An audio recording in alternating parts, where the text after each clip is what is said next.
In this first lesson about Fusion, we're going to see the interface. We're going to explore a little bit the interface. We're going to start really simple. We're going to take things step by step and increase the level of difficulty video by video. So if you are more expert, you can just skip to the following videos. And so we're going to start with something really simple here. I'm going to use template because when we are the first time here in Fusion, we are able to use samples that will help us, will guide us at the beginning. In another video we saw we can download, install, and launch the application. So once we are here, we should be here in My Fusion. And specifically, we are in the home page. So we can start from here. We can select user and we can open an existing file, or we can create a new document. And with this little arrow here, we can also specify which document we want to do. And mostly we're going to work with design. So we're going to work in the design phase. So if I go in the recent, I can see my recent object and recent projects, but I don't have anything right now ready. So here I can go to projects, and again, I'm back here in My Fusion. I can open a sample design, and here I have more samples. And if I want, I can open even more. If I click here in open, I can select, you can see here the default project folder is where I'm storing my project right now.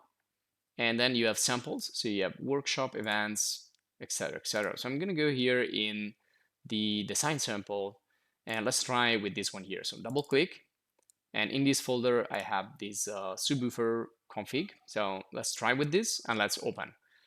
And you will soon discover that samples are really useful when you need to learn how to create stuff in Fusion. So this is the model right here in the middle. And this one here is the 3D space, or the 3D view, which is the most important thing in Fusion, the central part. So the most important also is how we can navigate into the scene quickly and easily. Now we have three navigation commands. The first one I'm going to show you is the orbit. So to orbit means to go around and look your object from different point of views. And again, if this is too basic for you, just skip ahead. This is probably for the real beginners here. So I'm going to hold the shift key on my keyboard, which usually is on the left, and then I'm going to press the scroll wheel of my mouse, and this will give me the orbit. And if I want to zoom in and zoom out, I'm going to use the scroll wheel again, but not press it. I'm going to scroll. So scroll the scroll wheel to do the zoom in, zoom out. Hold the shift key and press the scroll wheel if you want to orbit. Just press the scroll wheel without holding the shift key to move around in the pan. Now you may see that down here, those commands are highlighted when I use them. And this is because this is the navigation bar. So these are navigation tools at the bottom. So really important for navigation. So if you can also click with the left mouse button to select one command like the orbit, and then click again with the left mouse to orbit around. And then you have pan. So you can click, select the pan, and move around with the pan. And then you have the zoom to zoom in and zoom out. And you can also click here to zoom window. So in this case, you click and drag the place where you want to go with your view. So again, select, click and drag, and there you go. We can zoom in a lot or zoom out a lot. Depends on what we need to do.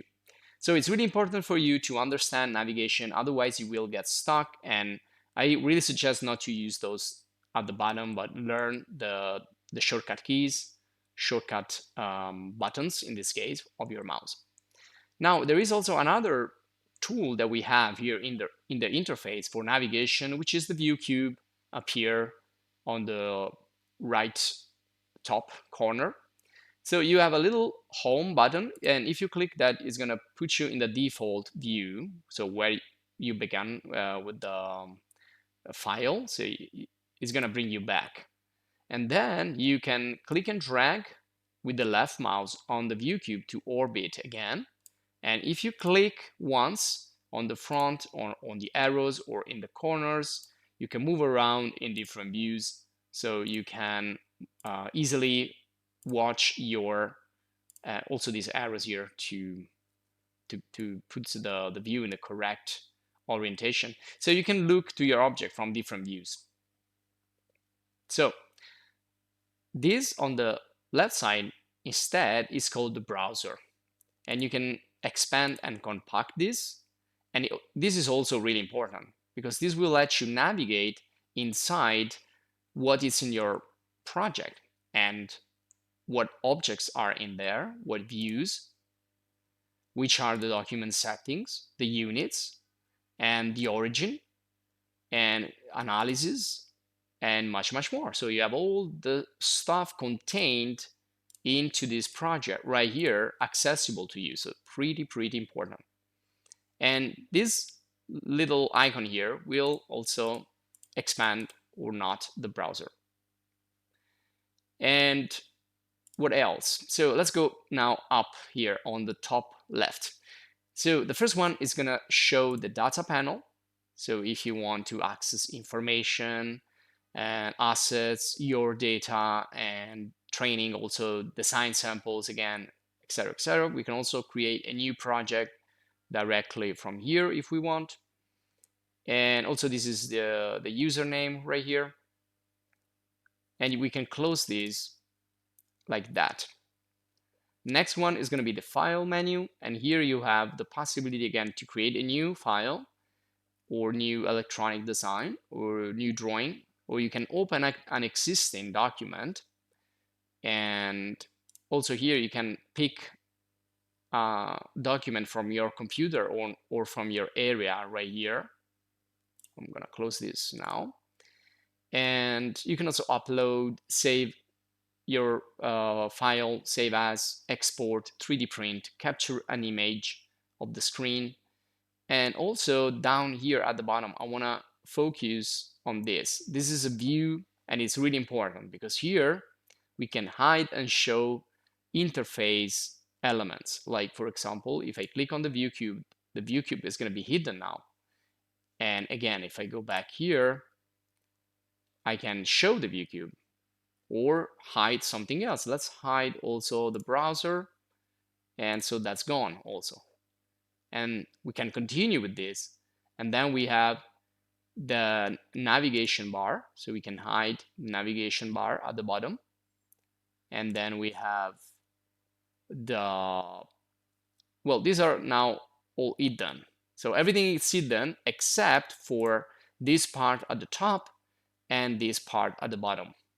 So how they are called?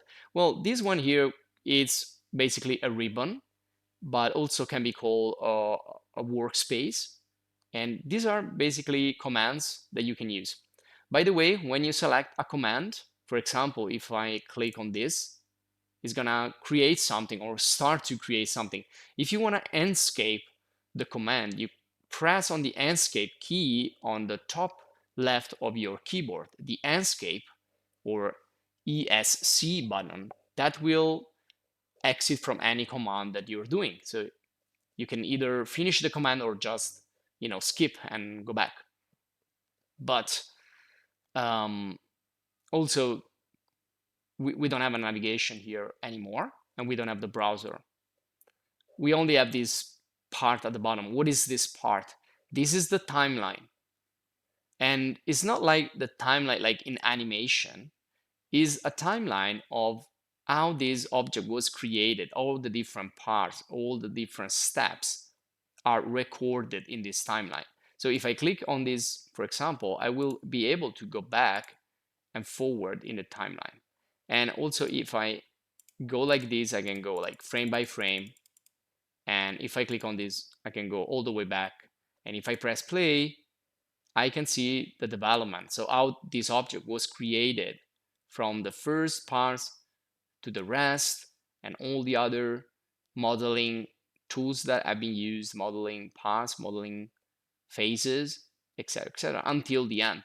So this is a really, really useful, important tool that you can use with your project, but also with the samples, because this will show you how things are actually created here, how they have been developed.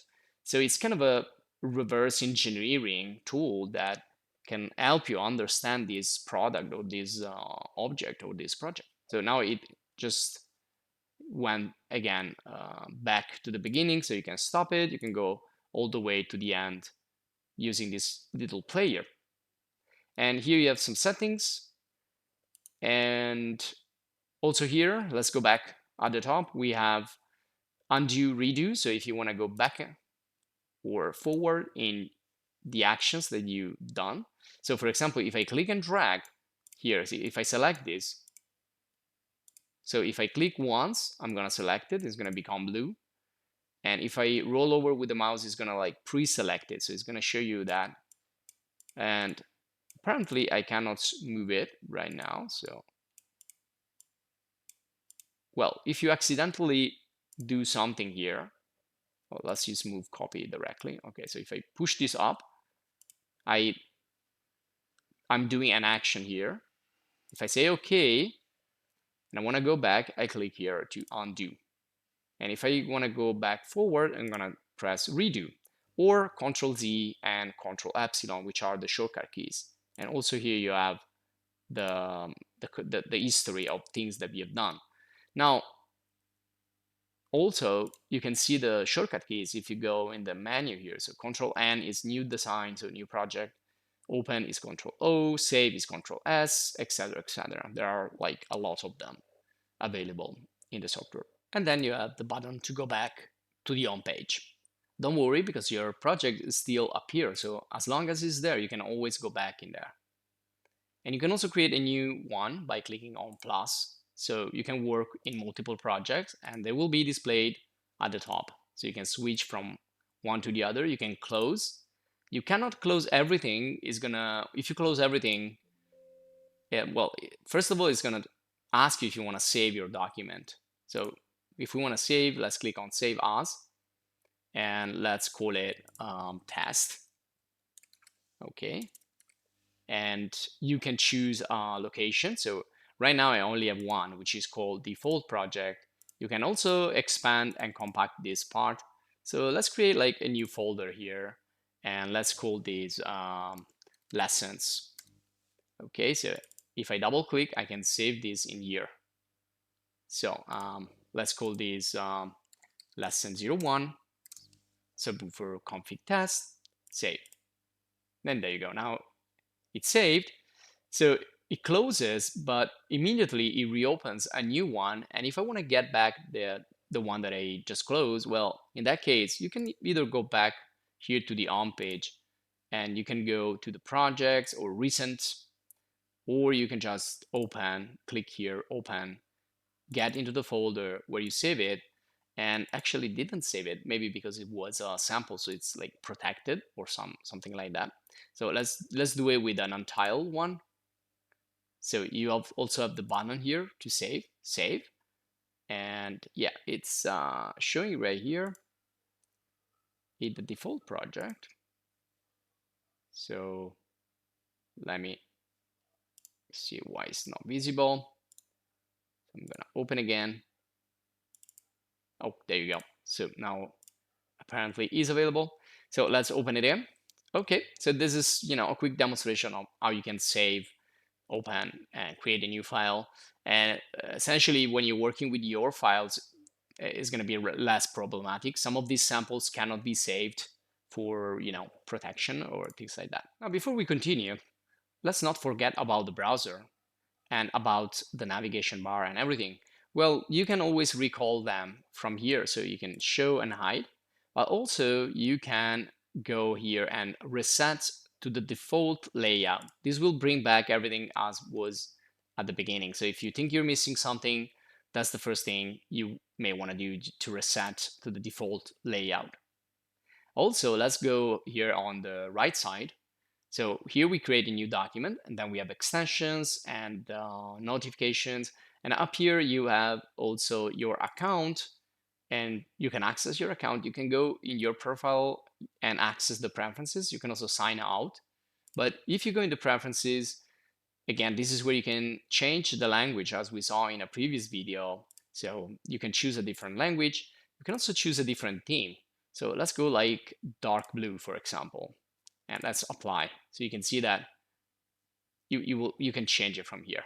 If you like it more, you can use that. I'm gonna use the Fusion Classic so that everyone is on the same page and you don't get confused. Also, you may wanna adjust the graphic driver. So I put here DirectX 11 so that if you have issues with some, graphic part. And so I'm gonna keep the white, the pretty bright classic Fusion background. And then we have the actual workspace right here, selection, and you have all the commands that you can use in this workspace. So right now we are in design, which is the most important probably. And then you have a generative design and render and animation, simulation, manufacture, drawing from design or from animation, electronics. So let's say we click on render. This is going to change the type of interface, as you can see, a workspace or work area or workbench. This is can be called in many ways. So now you can see the render product in a way. We can do better, definitely. But this is just to show you that you have many different types of workspaces that you can use. And I think this will conclude this first introductory lesson. We saw the really basic commands here to select, navigate, and especially we concentrated on the interface. We're going to start to model something more interesting in the following videos. So subscribe to stay updated, join the channel if you want to support us and thank us, and also check out other video courses on other 3D modeling software. So this is it. Thanks for watching and see you in the next video lesson.